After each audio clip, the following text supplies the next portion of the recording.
Let me try and keep track of what I'm doing. So let me do this kind of quickly for you. Let me, you already know how to do color swatches in Kuler. So I don't want to start with color swatches in Kuler. I think what I want to do is show you very quickly how to use some images, use some concepts, and start to develop an idea using what I found here. So one of the assignments, one of the exercises that you have is by taking a photograph and opening it in Illustrator and creating your own drawing out of it. So I think I'm going to create a new Illustrator document right now, and I'm going to work in Illustrator to get started on this and give you this assignment in Illustrator. So Illustrator's open. Here we go. And slow me down if you're not familiar with the tools I'm using or you want me to explain something. I tend to get carried away as I'm moving through this. And so I'm going to make a new document in Illustrator. One of the benefits of Illustrator is that Illustrator creates vector graphics, which means regardless of the size that you create your document, regardless of the size, if I make my document a tabloid size and wide, even if I wanted to blow a vector drawing, an Illustrator drawing, up to fill the side of a building, it would still have integrity because vector graphics are scalable. They work on what's called Bezier curves. Excuse me a second. I do want to sneeze into the microphone. They work on what's called Bezier curves and XY coordinates, which makes them easily scalable. So here's my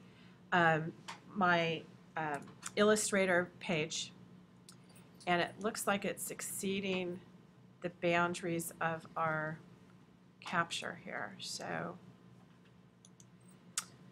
that's better. Okay, and also notice that there's always a default stroke color and a default fill color. You can toggle between the fill and the stroke and make them active just by clicking on them. And I probably want to fill with nothing and start by stroking with nothing, just because I'm clear what I'm doing. Now, one of the things I might decide to do, for example, is start with drawing the mermaid, because if I have a full figure of something, it's always very easy to crop things in Illustrator. You essentially mask it. And so what I might start by doing is just place the graphic file, place the document, the mermaid image that I pulled off the internet that I put on the desktop. So here's the mermaid, and I'm placing her. Notice she's a super small, super low resolution file that I stole off the internet, all right? But I'm placing her into Illustrator so I can start to draw her because she's silhouetted in black. It makes it pretty easy for me to create an illustration of her. So first thing I'm going to do, because I want to trace over her, is I can do two things. Like how many people have done the trace the photo assignment where you do the lemon or the koi fish? Okay, I recommend that you do that if you plan on taking this approach. And besides, I think they're due like tonight, right? Today? I think they're due with the assignment. They're due next week? Yeah. Actually, one of the students in class was sick and missed class, so spent the entire time home doing all the exercises. I can't tell you how fabulous that is to do. It's almost like you're setting all your tools up for completing the class by doing all the exercises ahead of time. Don't wait to the due dates. They're going to help you with everything. Anyway, so in Illustrator, there is a layers panel. So you can always go to Window Layers, or you can select it here. And the purpose of a layers panel is to keep things separate and easier. So right now my mermaid's on this panel, and I can just lock the panel and go to the bottom of the layers panel and create a new one on top. So anything I draw on top isn't going to impact what's below it. And you can turn on layers, same in Photoshop, same in InDesign, same in Illustrator, by clicking on the eye and turning it on and off, what you can view and not view. The lock here obviously locks the panel so you can't affect it. Okay, so I'm going to work off of the layer that's active, which is colored in. and I'm going to pick my pen tool, and I'm going to select a color for my stroke, and I'm going to do this really fast because I want to be able to accomplish a few things for all of you. It doesn't mean that I'm going to get all the details right. So I'm going to select something really bright so I can see what I'm doing when I'm drawing, and I'm going to hit my command and my space bar, which gives me the zoom tool, which is also down here, and I'm going to zoom in so you can see what I'm doing better. Close my layers panel, close my swatches, go to my pen tool, and I'm going to click, and remember how I demoed Illustrator, I'm going to quickly just silhouette my mermaid figure here. And I'm focusing on only the outline. I don't care what gets filled in. I don't care what color it is. I just want to start with a silhouette so I have something to work with. And then I can break it down into smaller components later. And I can work on coloring it and adding patterns. But I liked the shape of this mermaid. And you know, if you're not familiar with how to do all this, I'm holding the space bar to move my page up so I can see it better, and Command Z to undo that last little mermaid tail, but it doesn't matter. I don't know that anybody's going to tell me that the way I drew my mermaid tail is incorrect, because I doubt that they've ever seen a mermaid's tail. Am I right? So even though the picture's not here,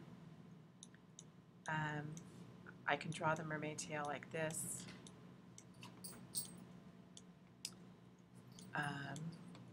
Now, Illustrator is super sophisticated. You know, well, you might want to Google images that people have drawn in Illustrator to see the incredible things that you do. Illustrator used to be called line art because it used to have only flat areas of color. They'd also talk about filling it with flat color. But Illustrator does absolutely amazing things. You can render something in Illustrator and create so many highlights that you would have no idea that it was done in Illustrator. Now to close my shape, I go to my first anchor point. I get a little teeny circle around my pen tool, and that means I have a closed shape. So for example, if I fill this with red right now, that's what she looks like. That's her stroked in red. Now I go back to my pen tool because I want to create the negative space of her arm and hand here. Now the thing about Illustrator when you were drawing those O's or those circles is O's are like donuts or bagels. They're see-through. They're hollow. And that's created through something, because right now if I fill both of these shapes, I use my black arrow in Illustrator. I marquee both of those shapes, and if I choose to fill them with red, notice I don't have a see-through arm space. How you create that in Illustrator is through something called a compound path. So how you create that is Object, Compound Path, and whatever shape is on top is the shape that will be see-through, Make. And now it's a see-through arm. And that's like the letter O, or an A, or a G, or something like that. Okay. So when you look at that, you say, wow, Vicki, you really kind of got a mermaid going. I'm going to hit undo. I don't want my compound path yet. I don't want to make this too complex. I really just want to outline all this so I have things to work with. The other thing I want to do now is I probably want to take my mermaid shape and I want to just color in her tail, right? So I have a full mermaid. So the easiest way for me to do this is to click on the mermaid outline, go to Edit, go to Copy, and go to Paste in Front. So I have the exact identical thing pasted in front. Everybody follow that? Now I'm going to my direct selection tool, which is a white arrow. I'm going to click off of this drawing, and I'm going to click anywhere on that line right there, that line segment, and hit delete. Actually, I'm going to make this line green so you can see me work with it. So now it's a green line that I'm working with. And let me make it beefier so you can see it. So go to Window, locate the stroke panel, and change it from a 1-point stroke to a 4-point stroke so you can see what I'm doing, right? Now, with my white arrow active, I'm going to select the area above, like around her waistline, and that little anchor point, and hit delete. And then I'm going to go to the anchor point right here above her waistline, or above her hips, I should say, or her tail, and hit delete. And now I've broken my mermaid, right? So I've got a top part. Well, I don't want her top part right now, so I'm just clicking on it and deleted everything. Delete, delete, delete, till it went away. Now I've got the tail part of her, right? I can go back to my pen tool, click on my last anchor point, curve up a little bit to her hip line here. Whoops, let me make that active. Click on that last anchor point, click up to here, go around where her scales are, and join her tail. So right now, if I go to my toggle and I swap my fill and my stroke, you can say, see, I've filled the tail. It's exactly the same size as the part behind it, right? So now I've got her tail done. And I'm mostly just drawing my silhouettes for her. The other thing I think I'm going to call out for her is, let's say, defining her arm and defining her hand, defining a shell because it's pretty, and her hair. And beyond that, I'm not going to get more specific because otherwise it'll take all day. So right now I'm going to click off of, use a selection tool, deactivate the green, and I'll come back here. I'll toggle so my green is active, and I'll make a little tiny shape, not a line, but I'm going to make a filled shape to differentiate her arm. And here's my circle, and it's closed, okay? And I'm going to toggle that so it's filled so you can see it. And I'm going to click off of it by going to my arrow, clicking off of it. So you see where it will define the shape of her body. And I can do the same thing really quickly with her hand. I went back to the pen tool. I'm just taking her hand right here. And I probably don't even need it, but and now I've got a closed shape for her hand. And now I've defined that. And I'll go back to my pen tool. I'm going to define the silhouette of her hair. Actually, I'm not going to do that because I'm going to make her hair seaweed. And now she's done. So next thing I want to do over here is I'm going to go to the layer panel, which if I can't find it, I go to Window Layers. And I'm going to go to this layer here.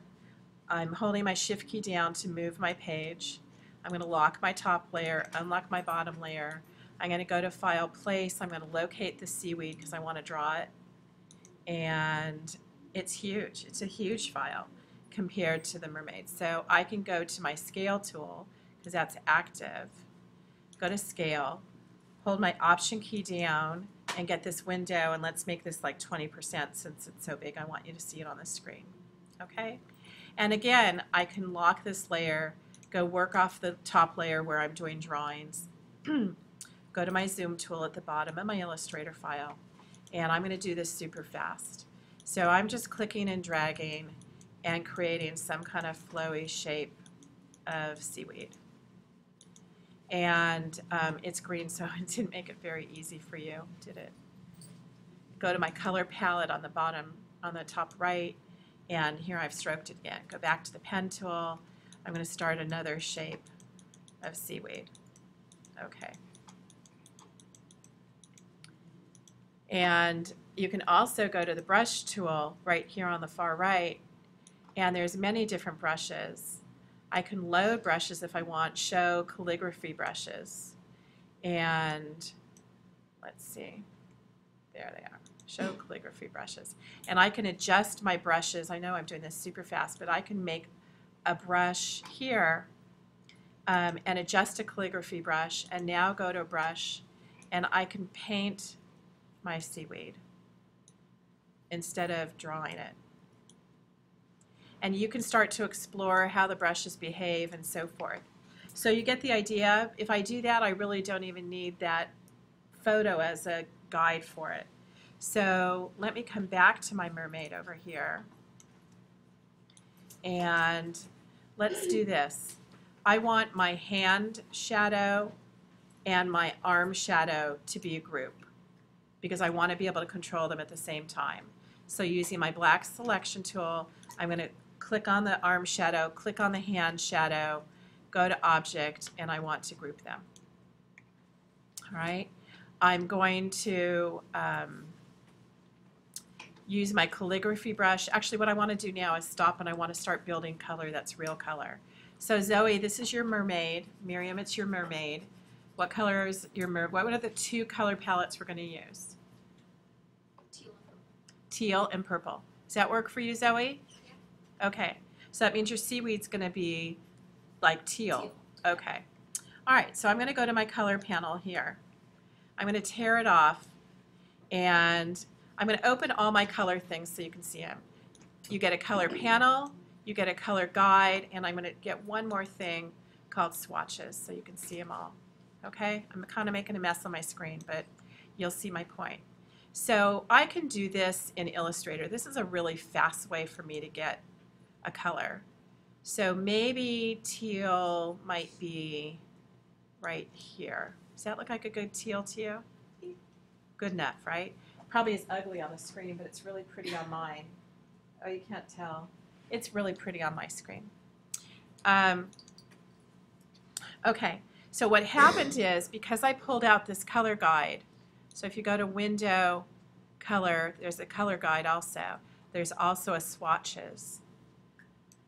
The color guide gave me the blackest shade of that teal, which I wouldn't use if I were you, and a whole panel of tints of that teal, light to dark, with hues in between. If I click on that teal, hold my shift key, and click all the way to the end with all my tints, I can drag them to my swatch panel, and I've now brought in my teal palette of shades. That's pretty easy, right? Okay, now if I go back to my eyedrop tool and I eyedrop a new one and find some kind of pretty purple, let's see how that one looks. That's kind of violet-y. Does that work? Yeah. I know you probably can't see it on the screen, but now I'm going to do the same thing. Hold my shift key down, select all of these tints, and bring them over here. So let's see if I can select all of those and see what happens when I make a new color group out of them. Let's call that Mermaid. I use that pull-out menu, and now they're all lined up so I don't accidentally do it. And actually I was guessing on what I was doing. I don't really think I do that very often. So that was going out to the swatch panel, using the pull-out menu and making a new color group. And I named it for Mermaid, so that way I can hold my shift key down and select all these other swatches and trash them and not accidentally choose something wrong. So that just limited my color palette and gave me a lot to work with without stressing anymore. Now I've got my Mermaid color panel, my color group. And now what I can do is, let's make my mermaid shades of purple. Yeah? So my mermaid's going to be shades of purple. So I can take her tail now and I can make it purple. I might also, she's stroked purple. I want to fill it with purple. There might be patterns that I could download to fill in her tail called scales or something. So I could look and see what's here and go to Window, Pattern Options, and see what exists. And I can make a pattern, but it doesn't give me a pattern library. Let me go to Open Symbol Library and see if there's any patterns that I might want. Do you see anything that I'm not looking at? Here's a retro for you. Sushi. Yeah, sushi. No, that would be scary. But you know what? Let's look. What do we have? Oh, we have sushi. We have actual sushi. Okay, let me do this. Let me launch Photoshop right now. I'm gonna. If you did the type exercise, you'll know how to do this. So let me launch Photoshop, and I'm going to show you what I got in mind. Right now I'm going to go to Photoshop, but in the meantime, I'm going to go back to Google, create new, type the word mermaid scales, fish scales. It's probably easier. pattern and see what I get. Merfish in Google. Fish scale patterns, images. Do we like one of these? Let's pick this one. I'll show you why. What do you think? Okay, we're stealing, right? I just want to be clear. We're going to view the original image in Flickr, which actually posts generally. And I think they're royalty free, or I think they're, I'm not sure, I think they don't protect their rights though.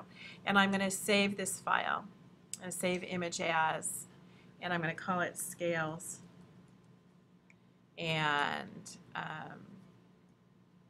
format, I'm going to call it JPEG. There we go. And put it on the desktop. And here's a Photoshop file open. Right now I'm going to go to, let's see if we can import our swatches into Photoshop that I created in that Illustrator file. So let me go back to my Illustrator file. I know I'm jumping around for you, but I'm going to save it as Mermaid and save it as an AI file, which is a native Illustrator file, and say OK. And I'm going to take a screen capture, Command Shift 3. So I have a question. what's that? Can you save something as an Illustrator file and then open it up in Photoshop? Yes, you can. Okay. Yes, you can. I did a screen capture because I want to take my work in progress, and now I've shown that I've stolen photos, stolen seaweed, worked in 2 layers in Illustrator because of what's open, traced the mermaid. I'm now given a lot of information about the way I built my file, right? You understand that? And Command Shift 3 captured it. Now in Photoshop, I'm going to open my Photoshop. Oh, I'm going to open my Photoshop swatch panel so I could go to Window Swatches, or I can grab it right here so you can see it. I'm going to use the pull-out menu and see if I can load swatches, and see if I can load swatches from a file. I'm not sure if I can. It works in some things. It doesn't work in others. Go to the desktop, locate the mermaid. I can't. So if I go back to Illustrator, remember I created all these swatches? I can save my swatch library that I created here as mermaid, remember? And I can save it as an ASE file, never hide extension. And now I'm going to save that on the desktop so you can find them. And say OK. And now I switch back to Photoshop. Now I can load a swatch library. Now I can click on the desktop, find my mermaid file, see it? And now I've loaded my mermaid swatches here at the bottom, right? So I can use them. Now I know what I'm doing. And now what I can do is I can go into Photoshop. So for those of you who use photographs for coloring things, watch what I'm doing. I'm crossing over to 2. Here's my intention. My first intention with the mermaid assignment was to draw a vector drawing. This is where I'm headed. I was going to draw a vector drawing, many vector drawings, finish a complete composition, and then I'm going to crop it into 3 images with meeting the color palette assignments. Some of you might choose to take original photos, because if you do this assignment in Photoshop and you manipulate color the way I'm going to show you in this next step, I want you to use your own original photos in doing so. Don't steal photos, because this is easy to do, the step I'm taking. So in Photoshop, I am going to locate the scales file that I saved. I'm going to open it in Photoshop. In Photoshop, it's going to be low resolution. So I'm going to check it by going to image size. And notice right now, this is important to notice, I'm going to uncheck resample image. You think it's big. You think it's 8 inches by 6. But the resolution it needs to be to print it is at 300 pixels per inch. And when I change it to 300 pixels per inch, it's not big. It's 2 inches by 1 inch. So you can see that's pretty small. So now it looks the same, but now it's a high resolution image. So what I'm going to want to do is probably duplicate this. I'm probably going to want to increase my canvas size from being 1 by 2 inches. I'm going to put the scales in the bottom corner of my canvas, and I'm going to increase my canvas size to, let's say, be 6 inches, whoops, by 6 inches. And now it goes from less than a megabyte in size to over 9 megabytes in size, and I say OK.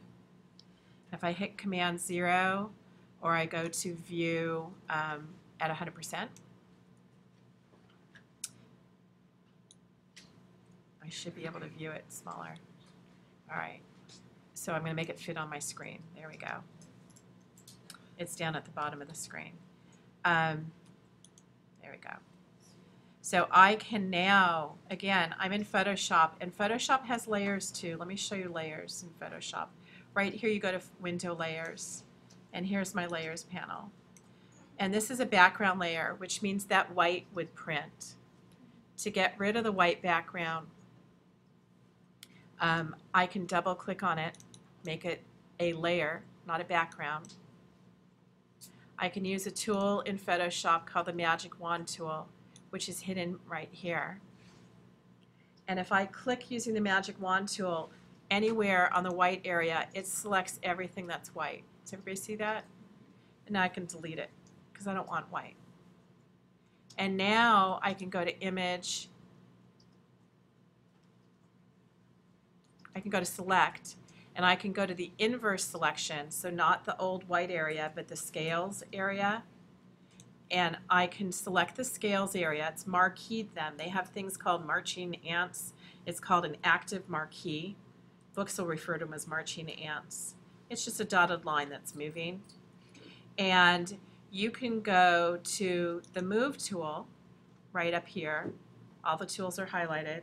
Hold your Option key down and get a double arrow and a Shift key, and I can duplicate this scale. Don't hold the Shift key. I can duplicate these scales so I can create more than one of them. You see what I'm doing? I'm trying to build kind of a set of scale library. I'm still holding my Option key. I haven't let go. And I just keep duplicating them. Everybody see that? And I did that all on the same layer. Now I can go to the select. Yeah. Is that Option and Shift or just the Option? I didn't do Shift because Shift wouldn't let me wiggle it around, so I just did Option. Shift just made the first Right. And so now I'm going to marquee all of my scales, click and drag using the marquee tool in the upper left. And again, go back to the Move tool, hold my Option key down, and duplicate it, right? You can tell what I'm doing. It's not seamless, but it's okay. There's another thing I can do which is super, super cool in Photoshop.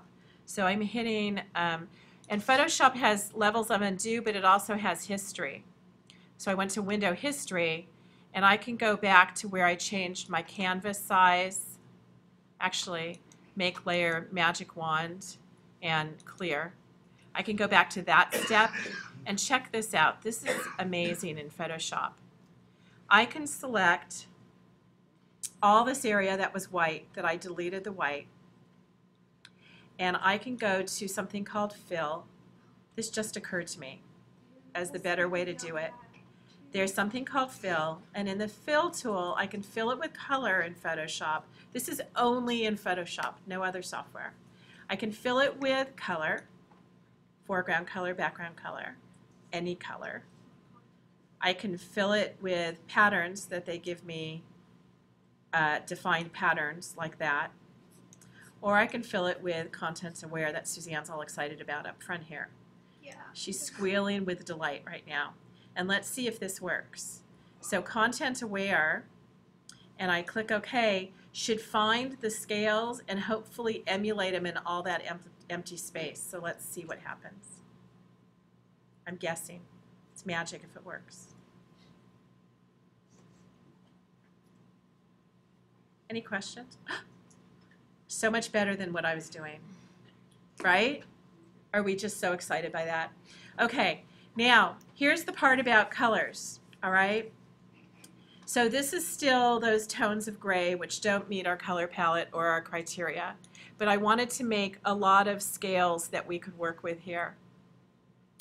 And what I can do is, here's my color palette I brought in, and I can simply, probably, go to my layer panel. There's many ways to do this. I could go to layers, I can add a new layer, I can select my, what do we want our scales to be? Purple, teal, purple, teal?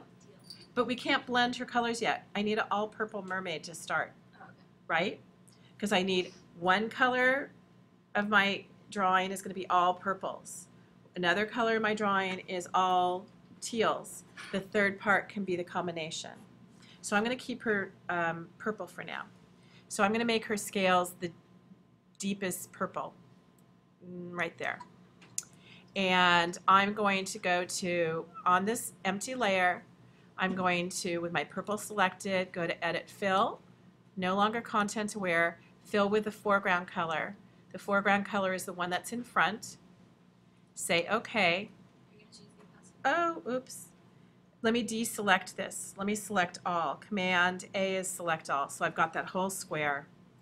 Now I'm going to fill it with a purple. And I have choices now to let the scale show through. I can use a layer blending mode called Multiply. Ooh, right? Really pretty.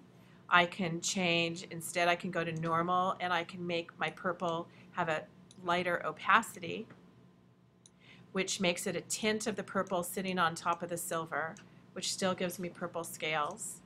Okay? And I have one more choice. Miriam's excited about the purple, right? Which one did you like better? I like this one best. Yeah. Okay. And maybe up the opacity. But I was going to show you, if you're a person who does photos, is this. I'm going to turn off that layer so you can't see it.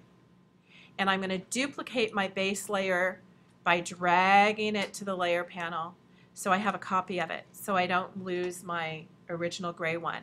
And I'll turn it off because I don't want to work with it. I just want to preserve it perfectly. But this one, if you're a photographer and you want to change an image to a monochromatic color,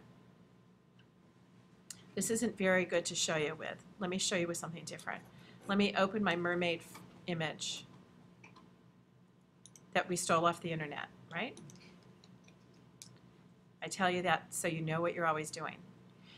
In order to change this image and turn it to a monotone image, if it's an original photograph, for example, make sure it's a high resolution image, so 300 pixels per inch at the scale you're printing it. So if it's 11 by 17, it would be 11 by 7, go to image size, it would be 300 pixels per inch. Notice this went to 1 inch in size at high resolution, and yours is going to be like, you know, a million times bigger. But let me just show you this. You go to image, mode, convert this color image to grayscale, and that throws away all the color. Now I can go to image, mode, duotone, and I can take my photo that is in blacks. It's a monotone image because it's got one color in it, and I can click on the black ink and I can say, no, I want her purple. I want her that purple. And I click OK, and now she's a monotone image of purple. Nice? Okay. So I say OK, and actually I'm going to save her. Oh, we got to name her as purple. Convert to a grayscale and then what? Pardon me? After you convert to a grayscale, then it's convert to what? Monotone. You go to grayscale, then to duotone.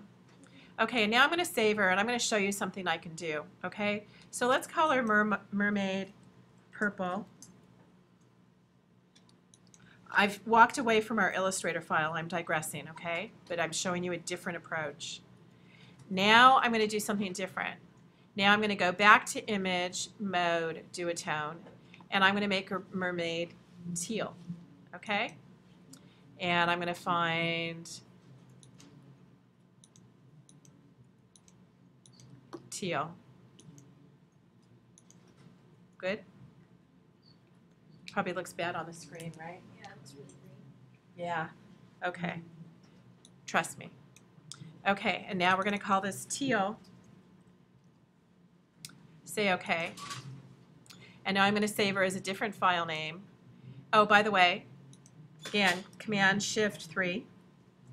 Show your captures of how you worked. Now I know you moved to Photoshop. Okay? Oh, I must have hit 4. So if you do Command-Shift-4, marquee the whole screen. For some reason, that clicking sound got turned off. Okay, so now I'm going to save her as Mermaid Teal. Now we've got all these different tonal qualities of purples and teals, right? Now I can go back to this image and I can go and convert it back out of this mode to full color, RGB or CMYK. So it's no longer a monotone image. So now if I went to my image mode, notice it's an RGB. So I can now go to Open, find my purple mermaid, open her up, select all, Command-A, copy her, or I can marquee the whole mermaid and go to Edit, Copy, right? Y'all probably know how to do that. And I can close her. I don't need her anymore. I've copied her. I don't want to close that. I want to cancel that. And now I'm going to Edit, Paste.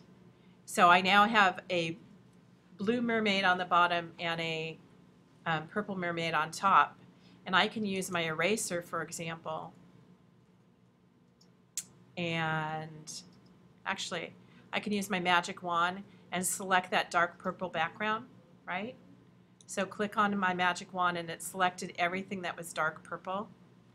But I don't want this, I just wanted the background selected. So I can use the lasso tool and I can hit my Option key to deselect her hair and the rock. Oops, there we go. And notice I've only got now the background ready. And I held my Shift key down because I ruined her shoulder a little. And now I can hit delete. And now, because this layer is behind it, it deleted the purple on top because I selected it and deleted it. Did y'all follow that? All right. The other thing I can do, let me hit Command-Z and handle this differently. Let me deselect this corner too. Let me copy this. Let me cut this out. Command-X or Edit, Cut. And watch what happens when I paste it back. Go to Edit, Paste. It pasted it on a new layer. See that? I could take this layer blending mode, and if I wanted to mix my purple and my teal together, I can go to Normal and go to Multiply, which makes the color on top blend with the color on the bottom. And the purple and the teal made that navy blue. What does it look like to you? Black. Black. All right. Yeah, my screen, the mermaid's totally purple right now, but so you think I'm deranged because you're looking at a blue screen and I'm saying purple.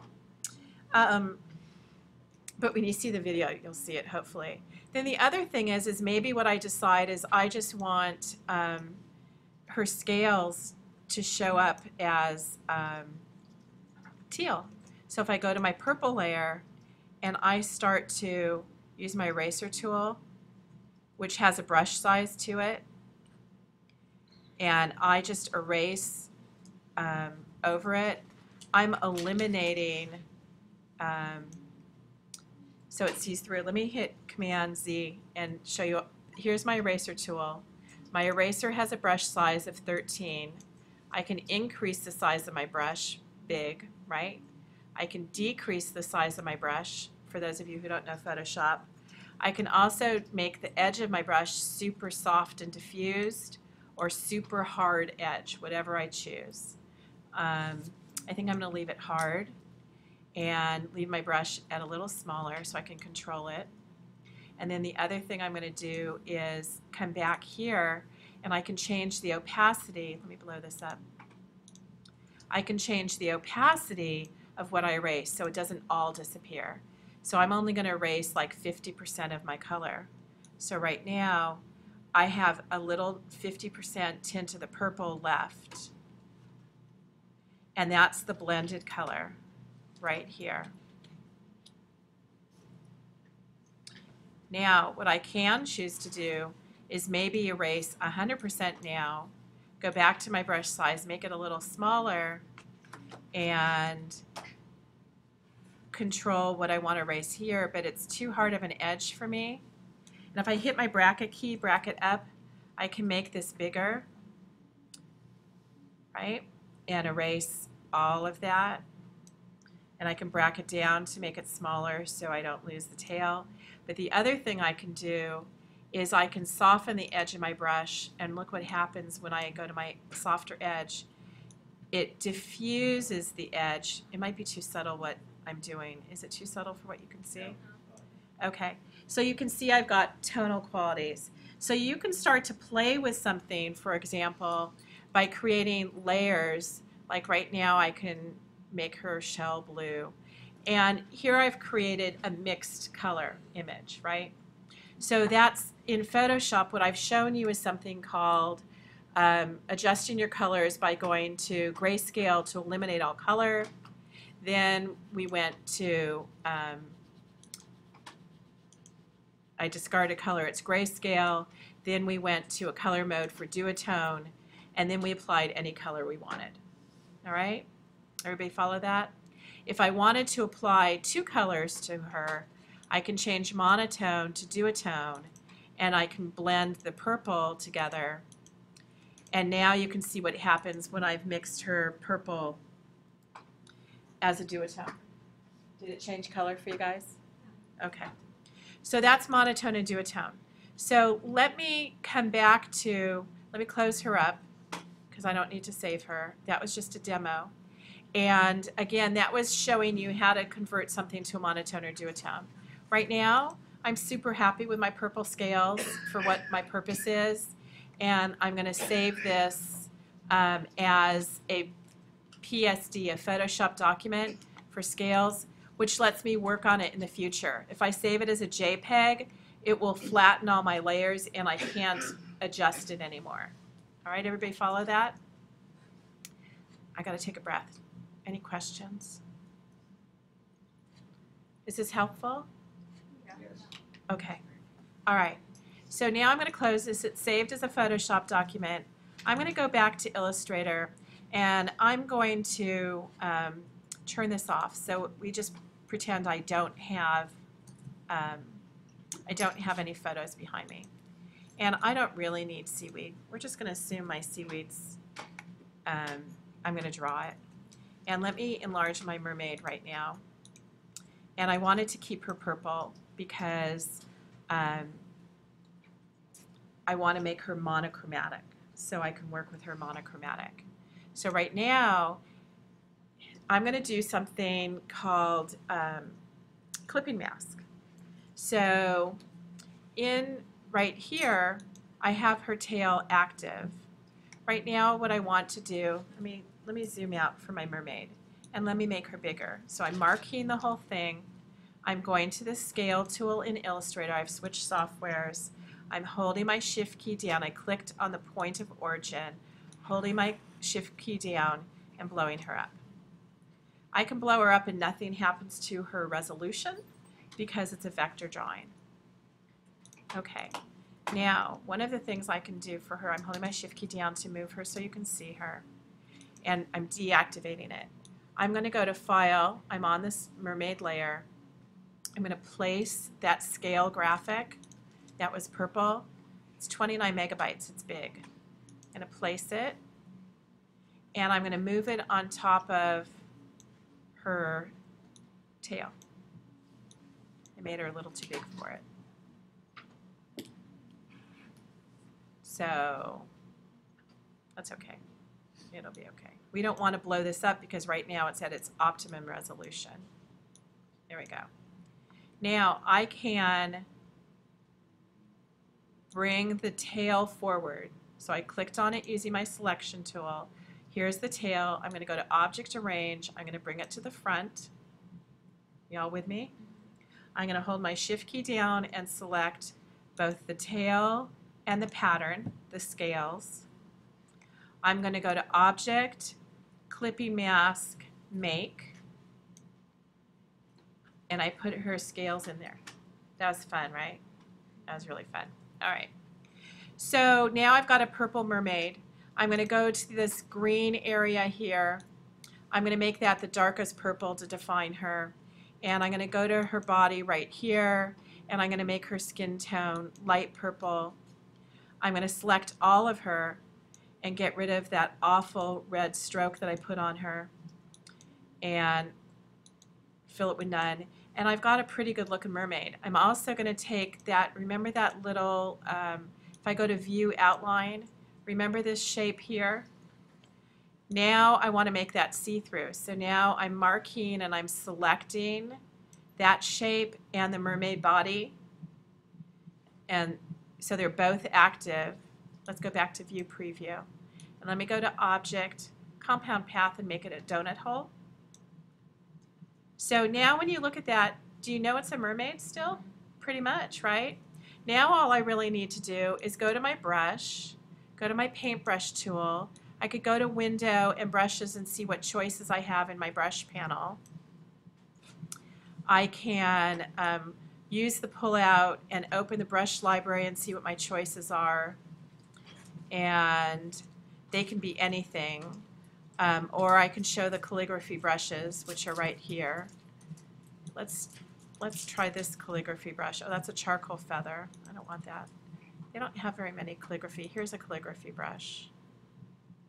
Let's try that calligraphy brush right there that I clicked on. And I'm going to use my paintbrush, stroke it with nothing. Let's see if it'll paint with this calligraphy. And I want a darker color purple.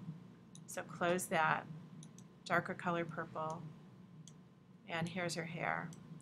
And if I double click on that brush and I want to make the size bigger, you can see they all grew. And I say okay, and apply to strokes. So now they all grew. That's all too beefy for me, don't you think? I got out of control here. Okay, let's apply to the strokes. So here's my seaweed. And you can just start to build it, and I can change colors, and we can weave her hair. Every mermaid wants woven hair.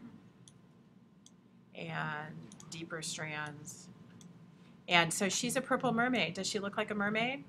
Yeah, right? Because who else has a tail with scales? So here's my mermaid, all right?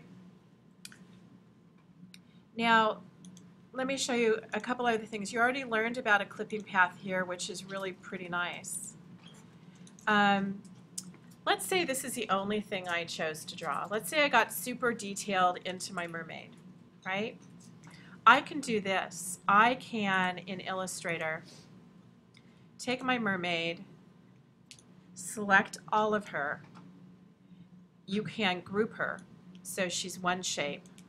So when I click on her, I don't actually accidentally pull her tail off or something. She moves around together. And I can duplicate her 3 times because I'm going to show you what I'm going to do here. So I'm going to hold my shift key down, my option key down, get that double arrow, and make another mermaid and another mermaid to put on the side. Okay? Option. And on a PC, this is the only PC control I know, you can hold down Alt or Option. That's it. Then let's say I want to make a triptych for this digital painting of 3 separate drawings. All right? And let's say I don't think a square is the best shape to do, but actually let me do this. There's also something called the blob brush. And let me do this on another layer so I don't accidentally ruin my mermaids. So here's my layers panel. Go down here, I'm going to make a new layer. I'm going to lock that one. I'm going to turn this layer off so you don't see anything. And I'm using something called the not the blob brush, that's my regular brush. Here's the blob brush. You can bracket bigger to make a bigger brush. I'm hitting my bracket key, see how it's growing. And I can just fill this shape in. And what happens with a blob brush is super weird. Watch. If I show you this in outline mode, every time I draw on it, it doesn't become a separate line like you expect it to. It just fills in your other stuff. And that's the fun part about the blob brush, because I can reduce the size of my blob brush and get some random edges. And I still get a full shape, right? So here's a mermaid shape. I could have drawn a square, but I chose to draw this shape. So let's go back to view and preview. Let me show you my mermaid. And I think they need to be on the same layer. So what I'm going to do is this. I'm going to select this shape. And what I want to do is just show you the tail of my mermaid. So I'm going to blow this mermaid up even larger. And because it's a vector drawing, I can. So I'm going to click on the scale tool, click here on the mermaid for my point of origin, hold my shift key down, and blow up her tail, her whole body actually. And click on it, and then I'm going to take this shape and I'm going to lay it on top of my mermaid's tail. Actually, I think I want to make her smaller so you can see it like this, making it smaller. There we go. And you might decide that you want a rock or something, but whatever. I don't want to make this too long. And let's see if this works because they're on separate layers. I'm not sure that it will. If I marquee my mermaid and this shape, and I want to make a clipping path out of it, you'll see what happens. Go to Object, Clipping Path, Make. It did work, even on separate layers. So now I've created this mermaid, but only showing a portion of her body. But let me hit undo for a second. And let me make this box smaller because I don't want it so big. So click here, and I don't want it proportionate. I want it kind of square. So there we go. And the other thing I want is I want to copy this box, and I'll show you why in a second. So I'm hitting Command C, copy. Now I'm moving this box on top of my mermaid. I'm going to select them both. I'm going to go back to Object, make a clipping mask, make it. Now here's my mermaid's tail. Now I'm going to the mermaid layer. I'm going to paste behind, paste and back. Here's that purple. I'm going to go to my window swatches, and I'm going to make that a light tint. That box, not stroke it, fill it with a light tint. And now I've got my purple drawing, right? Now, what I might decide is I want just a seashell. So let's say I'm going to show you, I'm going to demo right now another assignment for you, which is in Illustrator, I'm going to go to File, Place. Actually, I'm going to go to Photoshop first. I'll show you why. I'm going to go to Photoshop. I'm going to open those shell drawings, which is this, I believe. Yep. What shell do you guys like best? This one? How's this one? This one? Yeah, number 2. Number 2. Okay. She knows. Okay. So I'm using my lasso tool in Photoshop. I'm selecting this. I'm going to go to the inverse, everything else that's not that, and hit delete and fill it with white. And now I'm going to go to the crop tool here, and I'm going to crop just to that one little shell. What'd you call this, a sea lion paw? Yeah. Okay. Save as sea lion paw. Okay, save that because I just wanted that one shell. Now I close that window. I go back to Illustrator. I'm going to go to place the sea lion paw, right? Place it. Okay, it's small. Now watch this. There's something in Illustrator. Remember how I said you get to do this only once in the world? This is called Image Trace. With this photo active in Illustrator, I can choose to trace it and turn it into a vector graphic. And then I could color it. And I can trace it with a variety of colors. Let me choose and trace with 6 colors. And with it active, it's going to trace it into 6 colors, and I get to view it. and that's what it gave me. And then I get to expand it, and now it's vector. See all those anchor points? Creates a nightmare. All right?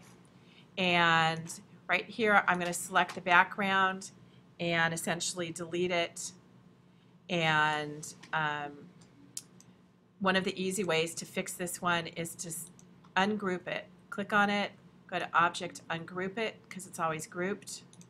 Click on a color, and go to Select. I'm showing you so many things right now. I know I'm going to run out of time. I'm going to hurt your head with this. I'm going to go to the same fill color. It's going to locate everything with the same fill color. We're going to make this in shades of green. And there's the lightest color. I'm going to go to the next color and select same fill color and go to the next one down. Remember, I only used 6 colors. It shouldn't take me that long. Same fill color, go to the next one down, go to the same fill color, and go to the next one down, go to the same fill color, select same fill color, go to the next one down. I should have only one more to go, right?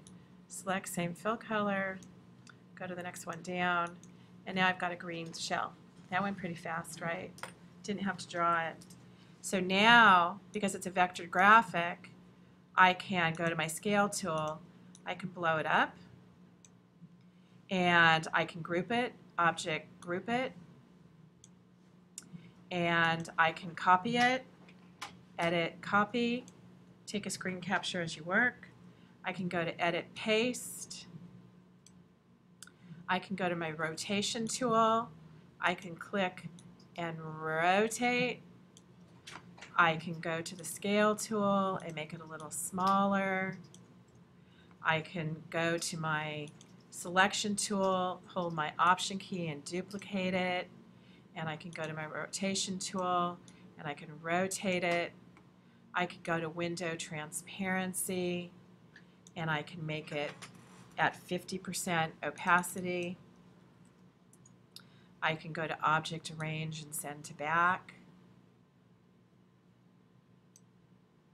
And I can select this one that I grouped and go to object arrange and bring to front.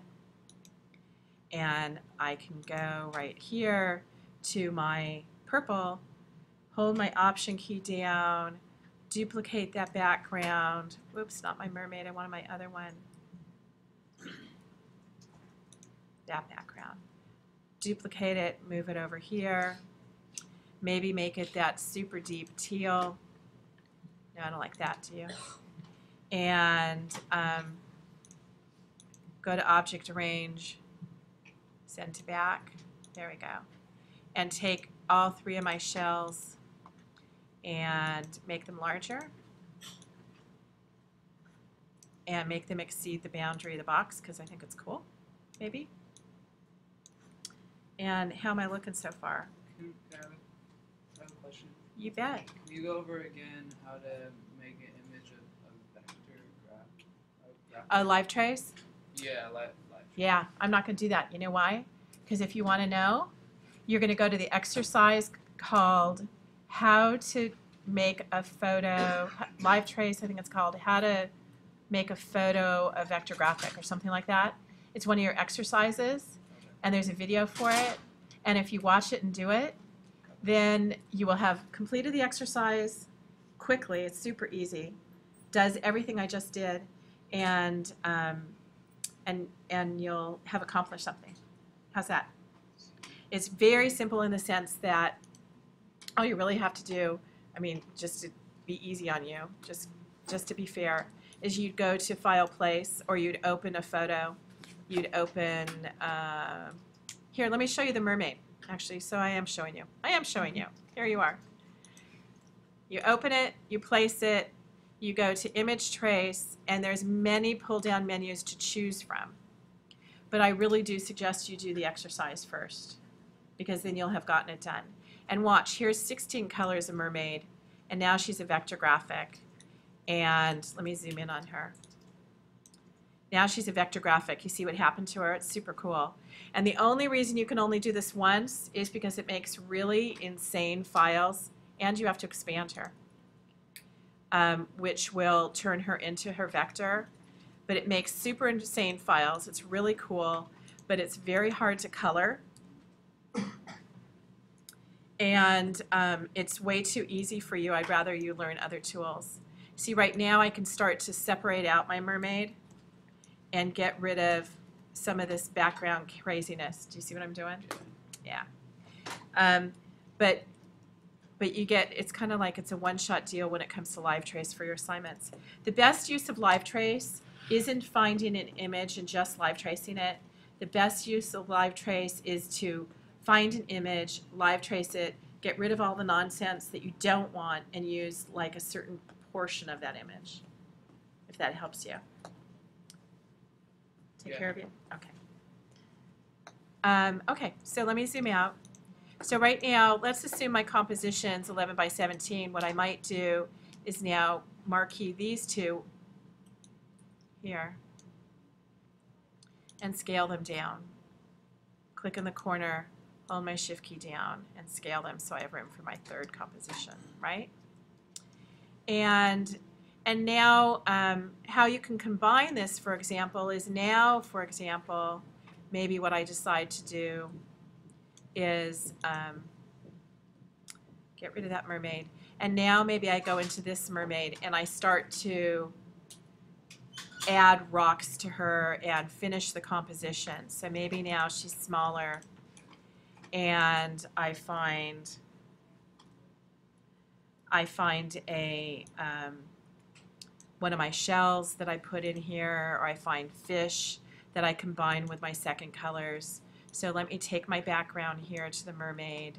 Now she can have green because she's a mixture of colors. Now I can take my shells and I might want a shell and I might decide to turn that shell purple. And I might decide to scale it down. And I might also decide to go to a vector website. You can do this too. For those of you who are afraid of drawing, you might want to go online. You might want to try a stock site. There's one called Vecteezy. Spelled it wrong. V-E-C-T-E-E-Z-Y. There it is. Vecteezy. Let's browse Vecteezy.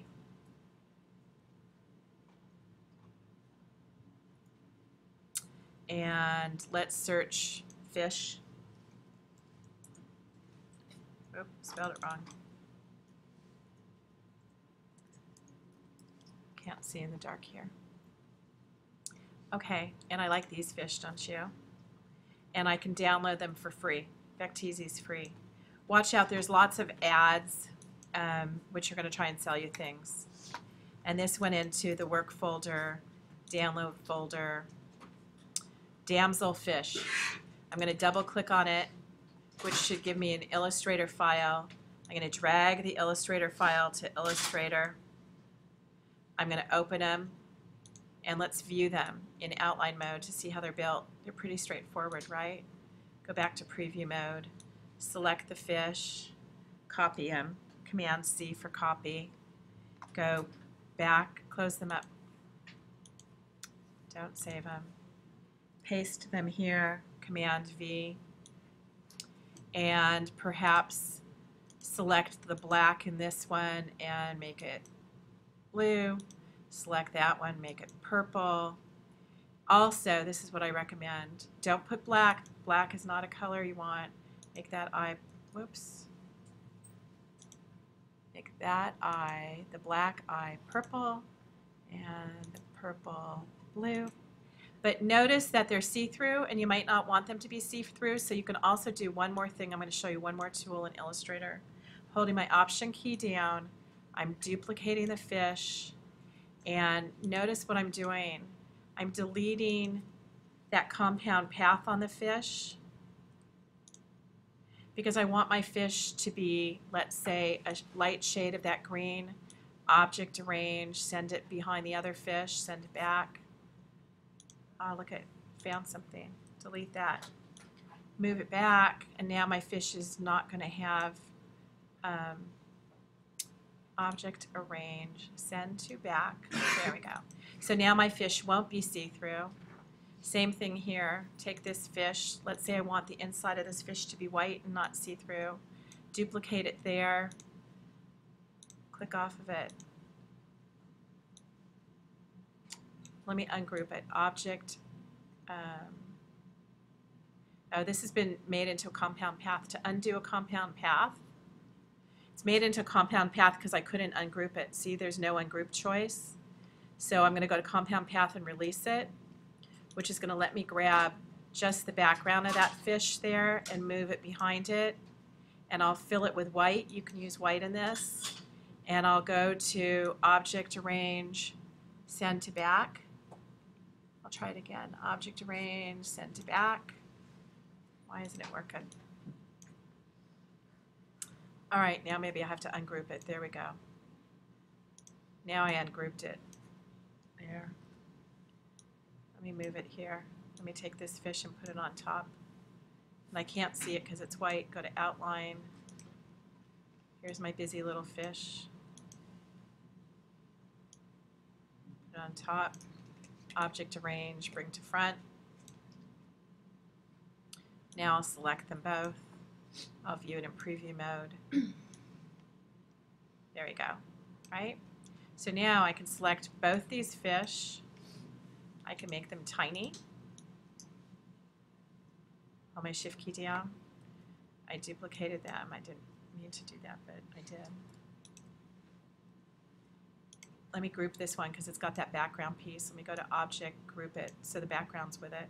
I can put one here, and I'll group this one, Object Group, and I'll put it there. And I can make a whole school of fish, right, by holding my shift key down.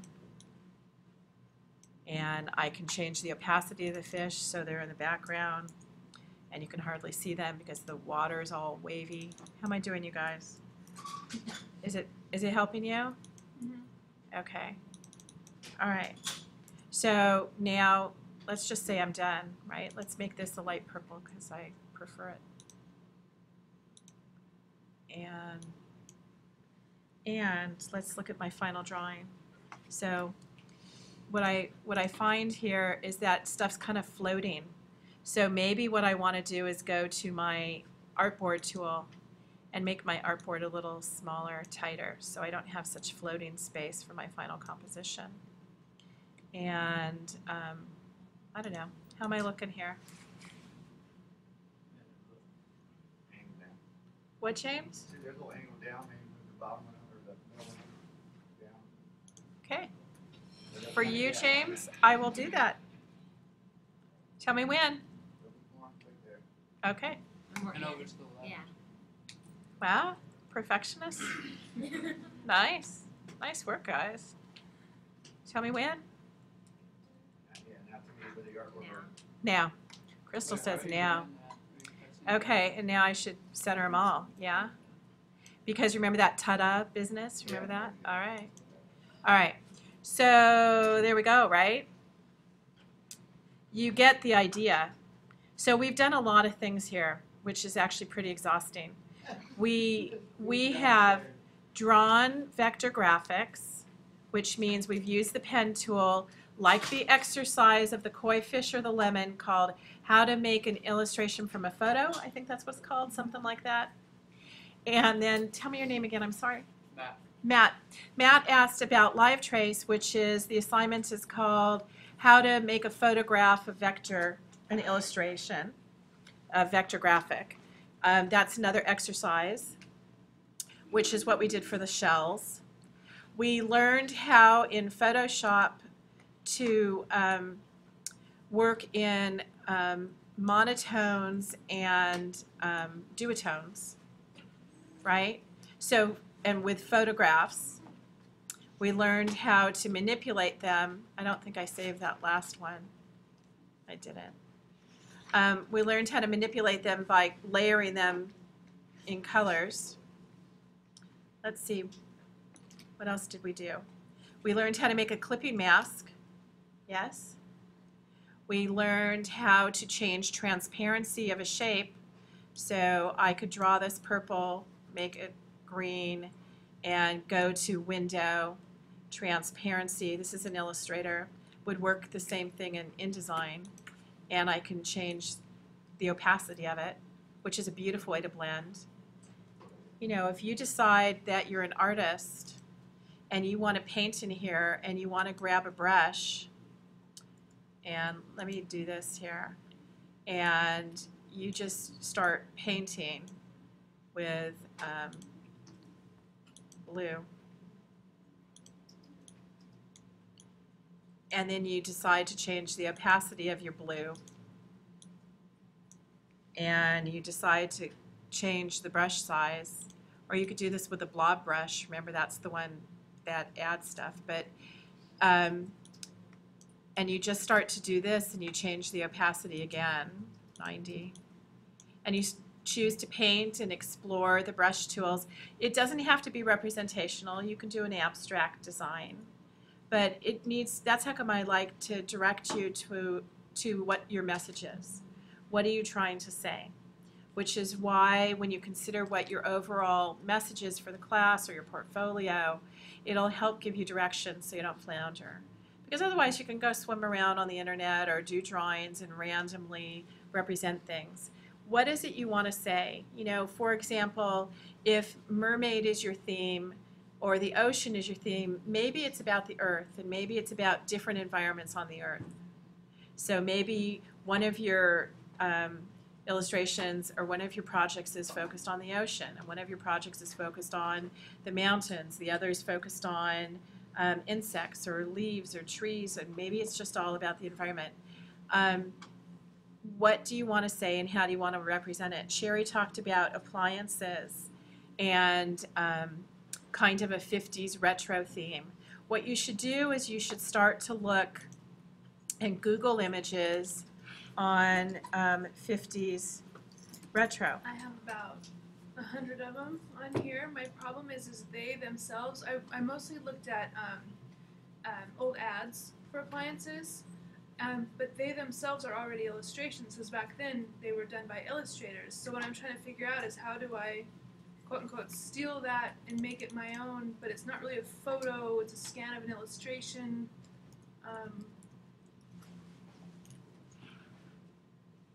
Okay, so Like, for instance, see that box? I have one for an iron, and I did exactly that. I took that and I figured out this one? Well, not that exact one, but it was very similar, but it had an iron on it. And I just photoshopped out everything on the background. So now I have this little floating iron that is an illustration that's been drawn. And I don't know how to Did you get steal away it with from the using internet? that. I did. Okay, so do you see it? Well, you'd have to look up 50s iron. I have it on here. Okay. So more questions while we load Sherry's stuff? Okay. No more questions? I have one. Yes. What about you wanna skip all the Photoshop, the vector and stuff, or just do it all by hand? Can you do that? Is that your question? Yeah. Yes. Alberto, you're a beautiful illustrator. Do you want to scan one of your illustrations and do it digitally? Yeah. Yeah, okay. Want me to find it while you're chatting? Sure. Okay. Well, what I was going to say is, so what's your illustration of, Alberto? What's that? A leprechaun. Leprechaun. You saw that one last semester. Yes, okay. But something like that. I have a few of them. Also Okay. mermaids. And then, see one of them is this vacuum, for instance. Okay. So I cut him out, Nice. and now I can like. And what do you want to do with it? Well, that's part of the question. But I have this really awesome piece of wallpaper I got a picture of as well, and I wanted to put them on top of it. Okay. But I don't know how to Okay. make that. Like, for instance, like here I have the washing machine, and there's my little iron guy on the back of this piece of wallpaper. But Okay. like, did I just do that and turn it in? Like I have to do No. more, right? Yeah. Obviously, I have to change colors and stuff. Yes, okay, I follow you. I Okay. hear you. All right, let me come back to our leprechaun for a moment. And let me come back to that. It will come back to that. Okay. All right, so I don't know how to spell leprechaun. How'd I do? Pretty close. Close? That's right. Okay. So which one are you thinking? This one? Hand drawer. Like that one? Yeah. Yeah? Would that work? Is that what you have in mind? That's kind of your style, yeah? Yeah. Sketchy? Okay. All right, so we're going to steal this. Pretend it's Albert's original drawing that he scanned. Okay, let's come back to it. You guys hanging in there? This is a lot of talking. Yeah. You're all right? Thanks, Matt. I wanted to know how to do this too, though. So this is Okay, all- so let's pretend that this is Alberto's sketch, right? Is this where you're at, Alberto? Yeah. Okay. I think a lot of you will end up doing this. I think Ben in the back's going to end up doing this, who's feverishly sketching. Right, Ben? You're going to work off your own illustrations? Yeah, that's what it is. Okay. So what's your color palette, Alberto? I don't know. All right. Green, most of them. Greens. Okay, let's pick greens and purples. We're into green purple day. It's Miriam Day. Okay? Even though you can't really see them on this screen, unfortunately. So here's my thought. The first thing I would do in Photoshop with this, you have many different choices. For example, you can do what I did with a mermaid. You can turn one leprechaun purple, one leprechaun teal, and then merge your files together and manipulate them. Remember how I did that with a mermaid, Alberto? Somewhat. Okay, you can do it like this also. Let's leave it in full color. Let's show our layers panel. And whenever I have anything I open in Photoshop, first off, make sure it's high resolution. So when you scan things, I think we had Ayano scan the other day. See how tiny this is? If this is at 300 pixels per inch, which is 100%, we're talking about a 1-inch, 2-inch image. And we're talking about what you put on the wall at, let's say, 20 inches, right? So make sure that when you scan, you're scanning a big enough file. Make sure when you start to work with your sketches, if you're scanning them, that you overscale your scan. When you scan it, scale it big. Do not do this. Do not check resample. Do not do this. Because it will look like that. It will look awful. So when you scan, start from the original. And make sure you're scanning as large as you can. Then the other thing is, when you have a background file that you open, which is what happens when you open something that's scanned, drag your background here so it's a movable layer and make a copy of it. Keep the original locked background, turn it off, and ignore it. So you always have the integrity of your original file. And then, Alberto, maybe to answer your question, the easiest thing to do is for you to start learning to play with brushes in Photoshop. So, for example, right now, I can do just what I said to make this not have black in it. I can go to grayscale. I can not merge my background, get rid of my color, which isn't going to look very different, but it was kind of greenish looking. Now it's kind of pure. And I can now go back to that mode and go to duotone and turn this into a green leprechaun, right? Does that look green up there? It's kind of green. Okay, we have a very green leprechaun. Does that look green? All right. Now, okay, so now what I can do with this drawing is you wonder how I can shade it more. Well, I can go to my shades of green right here. Oops. Now I can go back. I'm sorry. Let me get back out of duotone. Now he's a green leprechaun, so I'm not mistakenly incorporating other colors. And I can go back to full color mode, either as RGB or CMYK. Doesn't matter. And then I can click my color here and pick shades of this green. Let me just eyedrop the green. So there's an eyedrop tool right here. go to my darkest green, go look at my color panel there, so it sits up here, which is hidden. I've got a series of green swatches. I can use those, or I can mix a green anywhere on this palette. I have different shades of this green. Yeah? Follow that. So let's say I want to use a light green on his hat. So I can choose the swatch. I can activate a brush. It's 13 in size. It's got a soft edge. I can change the opacity down to, let's say, 27%, and hit my bracket key. Because my file is such a huge file, my brush is tiny in comparison, and I'm now just coloring on top of that drawing, changing the opacity. How I prefer to color things when I do it is I don't really want to ruin my drawing. I want to be able to play with layer blending modes. So I'm going to hit Command Z, which is undo. I'm going to make a new layer down here in my layers panel, create a new layer, or there's a pull-out right here, new layer. And I'm going to, and I would name your layers. I'm just going to call this coloring green, so I know what I'm doing. I'm going to call this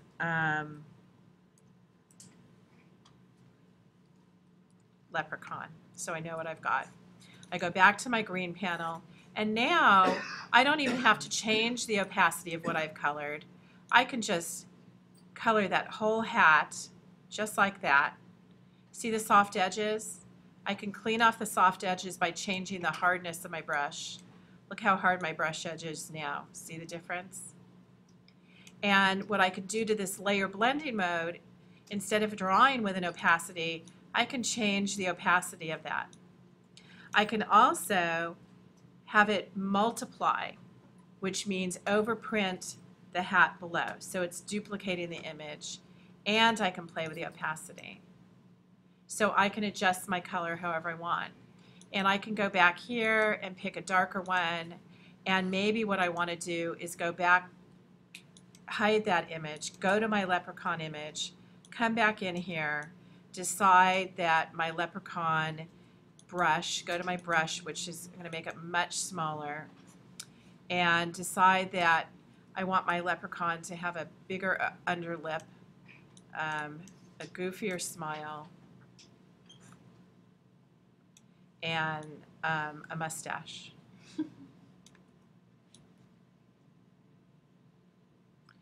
Right? So, would show under his hat, would it?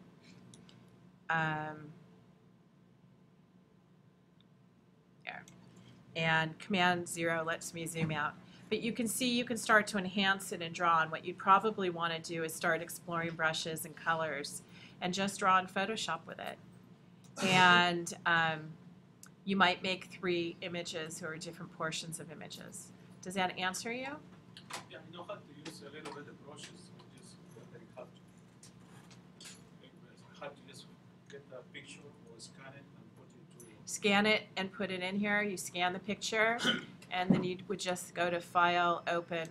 Or I was thinking to open illustration and stuff from there. To open your illustration. Just a new one, Oh, make a new one and just do it straight. freehand Yeah. in Illustrator. Illustrator, yeah. In Illustrator, how to do it. Do you want to work from your drawing, or you just want to do it freehand in Illustrator? Freehand. Okay, Illustrator. With Illustrator, there's also a pencil tool. It's a little funny, hard to work with, but here's my leprechaun hat. Here's his big cheeks. Here's his pointy chin, big cheeks. Now you guys feel better about drawing, right? And here's his face. You have to come back to the pencil tool because it ends up deleting lines. It doesn't close shapes. See, it does all this weird stuff. Problem with that before. Yes, it does that. So come back to it, deactivate it, click off of it, come back to the pencil, do it again. But it doesn't make connective lines. It's just lines, which is why I would get better with a pen tool, like in that koi fish or lemon exercise where you create shapes. Like my mermaid, when you come back to my mermaid shape, is that my mermaid? Remember how I drew her whole body first? And then I brought this shape and duplicated that shape. Do you remember that? And that was because the way you think of Illustrator is take shape and put another shape on top of another shape on top of another shape. That's Illustrator. Don't think of an Illustrator in terms of lines. Think of them in terms of shapes. It's even like when I did the mermaid's arm here. Remember, I didn't draw this as a line, but I drew it as a shape because it's more successful. It's easier to fill. It's easier to control. It works better. So you just got to tackle it, Alberto. There's no magic to it.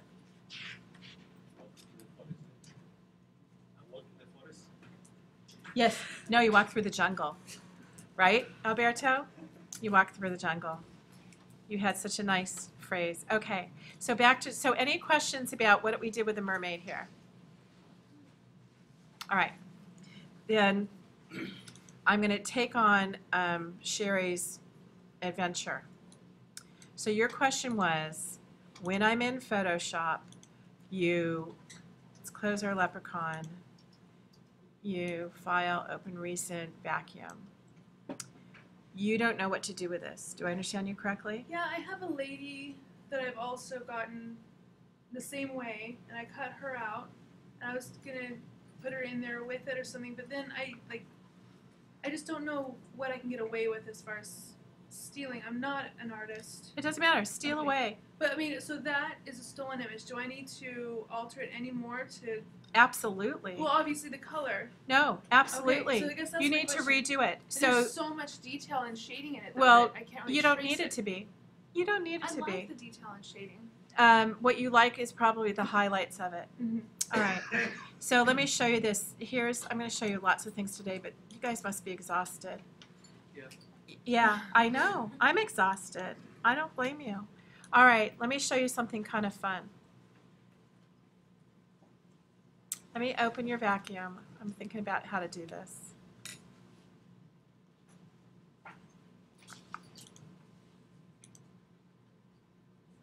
It's gonna be an assignments. That's the last one. Painting. A ton of. Oh, Okay. that's the original, obviously. Actually, it's totally cute. I know, right? Yeah, it is cute. It's super low resolution. I want to be clear that your Photoshop file of this, let's be clear about what size this is. Okay, this is before this lecture. I understand. And that's why I want to point it out to you, which is why you have no choice but to redo it. That's fine. Okay, so here's really what your vacuum is, yes? Mm-hmm. Okay, crop it. Now, let's look at the size of it at 300 pixels per inch without resampling it. Resampling means it fakes it out. It is less than 1 inch wide, and it is just about 1.25 inches tall. Well, maybe my. No, I'm just kidding. Yeah, right. Stamp size. Right, exactly. So that's not what you're going to do. I like all of you to work big here. So my recommendation for you is this. My recommendation is the same thing I did with a mermaid, which is trace the shapes and start to build it. What you don't know about yet, which is really, really fun, is I'm going to put this aside here. And so let's say I draw your vacuum. And some of you learned when you did that illustration work, don't fill it because you can't see what the heck you're doing, right? It's fill with none. And I don't really want to redraw all this because it's going to take forever. But what I want you to see here is this. You can, for example, draw this metal part, which is the part I think you like. I do. I like the shape of it and everything. Right. But you're going to draw the big shape first. And then you're going to come back to your pen tool, start again, and you're going to drop the smaller shape first, next. Oh. You just got to break it into components and pay attention to what sits on top of what. By shade or by Just shapes? just Okay. shapes. So you're just shaping them. And in here, one of the things, and you might have another shape. You know, there used to be sample files in Illustrator. So for example, right now I can go to the gradient tool and gradient panel, double click on it, open it up, tear it off. And one of the things you like about this is this highlight stuff, I think. So I can go here, go to my fill, click on this and fill it with a gradient shape and change the angle of my gradient and play with it till I see what angle I like that emulates that. And then I can go to this one and create a gradient and fill that. And I can go to that one and maybe just fill it with black. And you're just going to have to start to play with gradients and so forth. One of the things I was going to show you is, and this is very sophisticated, which is going to make me stop and digress for a moment because we're going to run out of time. As this is a very hard assignment, which is why you have so much time, because it's open-ended in your learning software. The criteria that you need to meet is that it's 2 monochrome color palettes and a combination of both. And you can combine, I'm going to delete this for the moment, you can combine your monochrome color palettes literally by taking this one, taking that one. Let me open my swatches. Oh, I see it. Oh, I'm in Illustrator. You can load swatches in Illustrator different ways too. Open swatch library, earth tones, and it gives me this, right? I mean, there's all kinds of things for you. But I can, for example, stroke none, fill, green, orange. And I can, for example, blend my colors as simply as this, changing opacity. Or leaving opacity at 100% and going to transparency and find the transparency panel, which is right here, and change the blending mode to multiply, which makes the rust color sit on top of the green color. This is going to be your time to explore. So have a monochrome palette, and a blending of the two. Even if you do a 50s, you know, if you're into 50s housewife, play with, go on the internet, and we saw all those 50s patterns. What did we have? 50s art. I actually looked at 50s wallpaper. Right. And you go to 50s style, it doesn't even matter, you know, or 50s pattern. There we go. And go to 50s patterns and emulate those with those fun little circles. You now know how to make a donut hole, compound path. You can emulate them. And if you decided your whole assignment was you practicing 50s wallpaper and putting a Hoover vacuum in front of it, That'd be okay. that'd be okay. You're all learning tools, but it should be fun and interesting and communicate your message, really. But back here, what I was going to show you, let me clean my act up here, reset essentials, there we go. What I was going to show you is you can take, Matt, this one's for you, okay? You ready? Actually, let's do this. Let's do file place. Let's do your vacuum. No. If you do wallpaper vacuum, I think that's Okay. that. Yeah, All right. that's my. All right. Yeah. That's your goal. Well, that wasn't what I was intending, actually. But that's okay. Let's try one more time. Where will I find it? The silhouetted one? Well, the silhouetted one is only in the PSD. Yes, that's what I Okay, want. then it should be That. Yeah. Okay. So here you go. Let's see if it'll image trace. 6 colors. Yeah, there we go. There you go. You just image traced it. What would you rather me do? Well, image trace gets you there, and then you can enhance it because now I can expand it. And one of the things you can do is this. Now it's something you can blow up, but you've lost your gradient. So now you can image trace it and you can try gradients, or you can select image tracing is, once you work in image tracing, you won't want to work in it because it looks pretty when you first do that, but there's no skill to it. But what I was going to say is if you go to File and you place your vacuum, you can always eyedrop a color from here to match it there. You can always hold it side by side and figure what it is that's successful here, that works there. I was going to start to get into gradient mesh, but I realize we've talked too much, your brain's overloaded. I think you should just explore with the tools you have, to be honest. What other questions came up? You're welcome. Alberto, yeah? Can this triptychon be different things? Absolutely.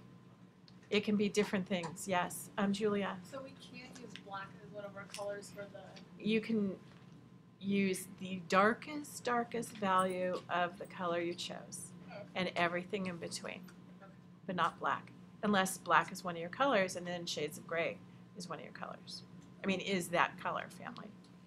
Okay? Suzanne? Okay, like you said, like what if you wanted to use your own illustration, but you want to use Illustrator to fill it in, can you? Of course you can. Or is it easier just using Photoshop? Because like I don't want to use Photoshop because I have more experience in Photoshop. Then do it in Illustrator. Would it be easier with the pencil to do it?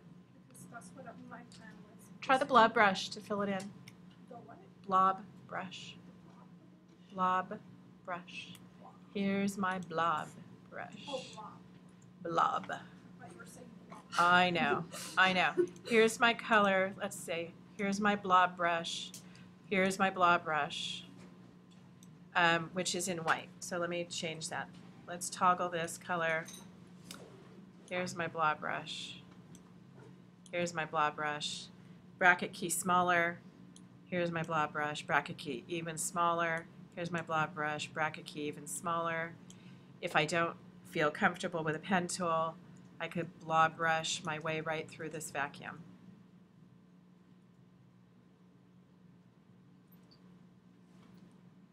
That's fast, right? Okay.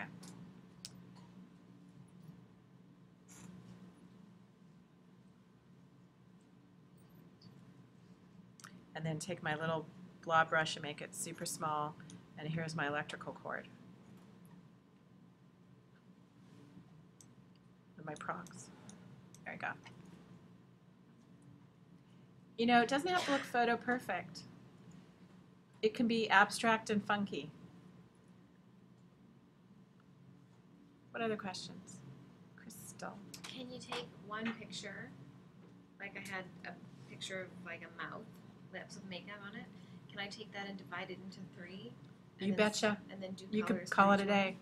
You could do this. You could, I mean, don't overwhelm yourself. If this is scary for you, the idea is to learn the tools as best you can. I will expect far more from you later in the semester as your skill level increases. But show options. There we go. And show CMYK. Why isn't that letting me show CMYK? I don't know. Open swatch library, color books, skin tones. Not the palette you want to work with, right? Mhm. Okay. Why am I still in green?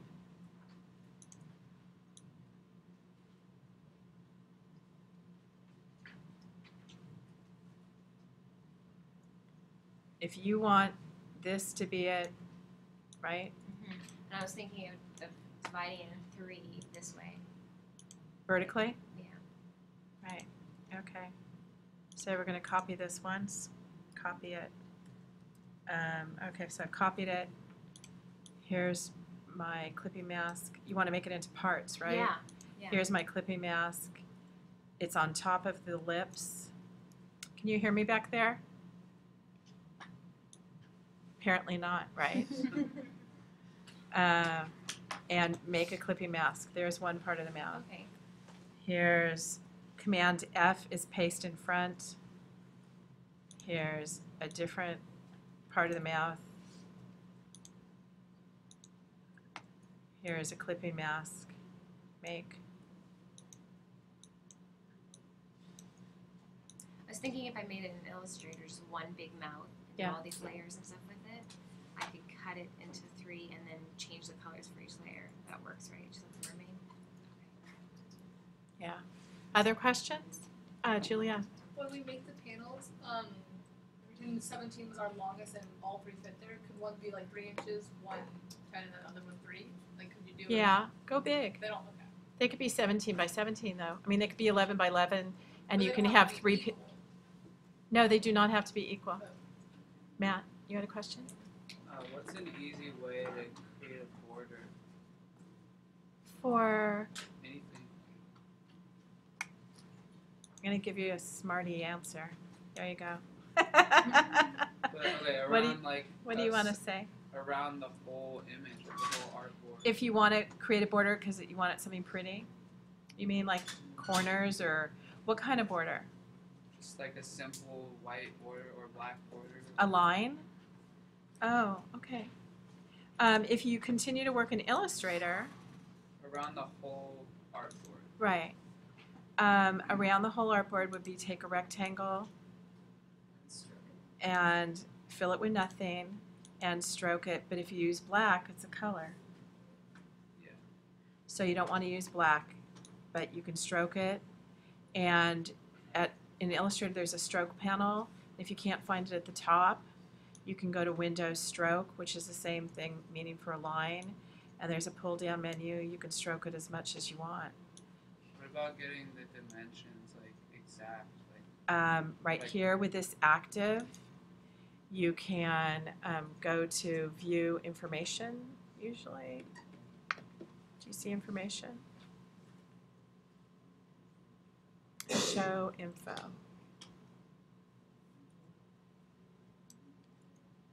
Well, let's see. File.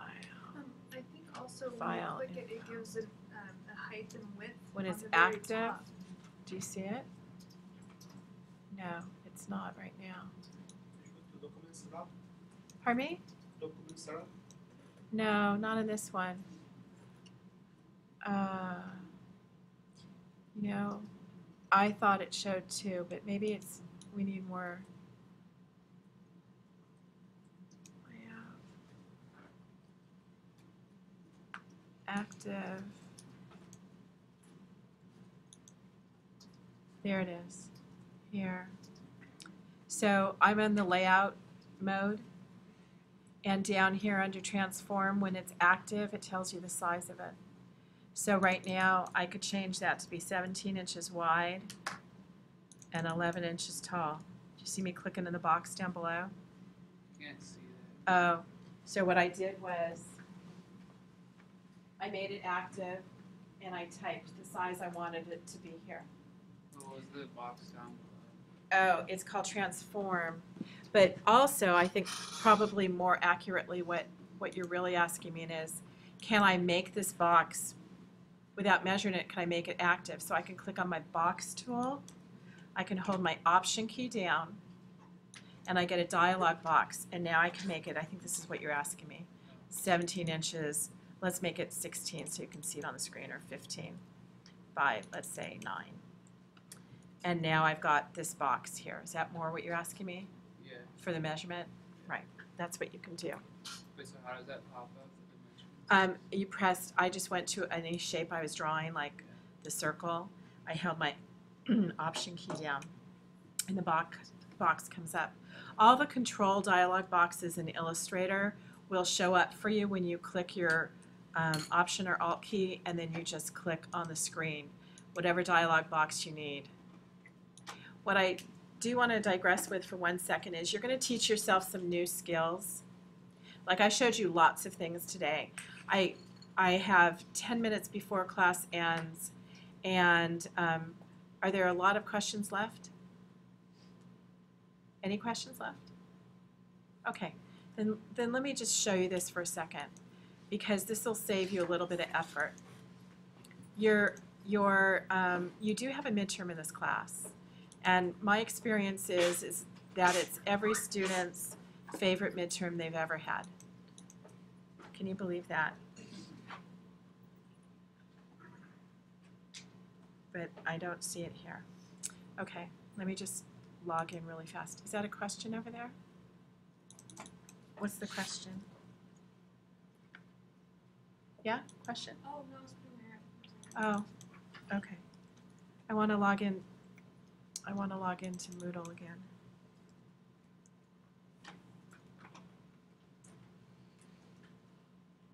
I think the computer got tired too.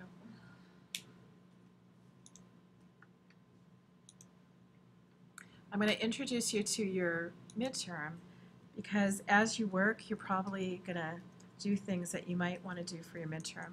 The midterm for this class, I'm sorry, that's what happens when I type and talk.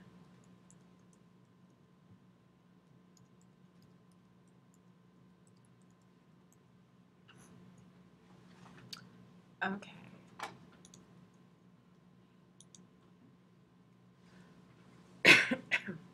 The midterm for this class is right here. Prepare midterm. Click on everything, remember? The midterm for this class is all these little videos that John and I make for you. You're going to make one for the class. And you're going to demonstrate something. So the midterm is basically you're going to learn a skill in any of the softwares that you use, like Illustrator, Photoshop, or InDesign, or Acrobat Professional, and you're going to learn a skill that you've taught yourself. Somehow you didn't know how to do something, and you weren't in class, and you had to Google it, and you had to figure it out, so you watched a little tutorial on the internet, because there's 7 million of them. Like, let's say Crystal said that she wanted to do lips for her digital painting. And let's say she had 3 kinds of lips. One was a pair of lips that was kissing. One was a pair of lips that was licking an ice cream cone or something. And the other pair of lips was smoking a cigarette, and she wanted cigarette smoke to float up in the sky. Cool, right? Fun. And she didn't know how to make smoke. Actually, that was one of my other things, so that's perfect. Was it? And so she Googled, she went on the internet, and she said, how do you make smoke in Photoshop? And there's a tutorial that takes you step by step by step on how to make smoke. Super cool tutorial, actually. Very fun. And you will have taught that to yourself, because there's no way I would know to teach that to you. And so your midterm essentially is teach yourself a new skill or a new tool or a new something, and you will ultimately come up here, be the teacher, demo it in class, and also make a video that other people can view anytime. And we create a website of all of our 35 tutorials that the class has shared. And what happens around the midterm time in class, the video and your demo is 5 minutes or less, not a Vicky-ism, right? But 5 minutes or less. Here's, like for example, when I demoed the clipping mask with the scales, that would be how to use the clipping mask tool in Illustrator. And so the reason I'm calling your attention to it is if you teach yourself something new now, document it certainly in your design narrative. Also mark the internet page that you learn it on. And know that that might be the video that you're going to demo for the class, because that's what your midterm is. Okay? And I brought up this page because you can read through it obviously anytime. And there's examples, but my short little videos, my little exercise videos of how to, are pretty specific on what to do. And the advantage of it is, come midterm, you're all pretty accomplished, moving around the software more. You're a little more comfortable. And that way you're going to end up showing us stuff that we don't know, which will be really valuable. So let's just make sure we know when our assignment is due for the digital painting. See, it's due Wednesday next week. So all of these should be submitted, right? You've already done those. How to use a photo to create an illustration That should be learned. That's the lemon or koi fish one I keep referring to. Right down here, live trace, Matt? Right here. How to live trace or vectorize a photo in Illustrator. Type effects will teach you how to do a clipping mask. That one's easy. And the digital painting assignment is due Wednesday, which means Wednesday you come to class with a printout for a critique of your digital painting. Wednesday. So you're on your own. If you have any questions, a lot of you end up emailing me. Please post your questions on the forum, and if you don't think I got back to you fast enough, then email John and I, and we'll look on the Q&A forum and answer your questions publicly. And the reason for that is everybody needs to learn the same answers you need answered, because everybody's floundering. And somebody might answer you far more efficiently than I will. Anything else? Okay, you guys are amazing. So we'll see you in a week. Thank you. You bet. Okay.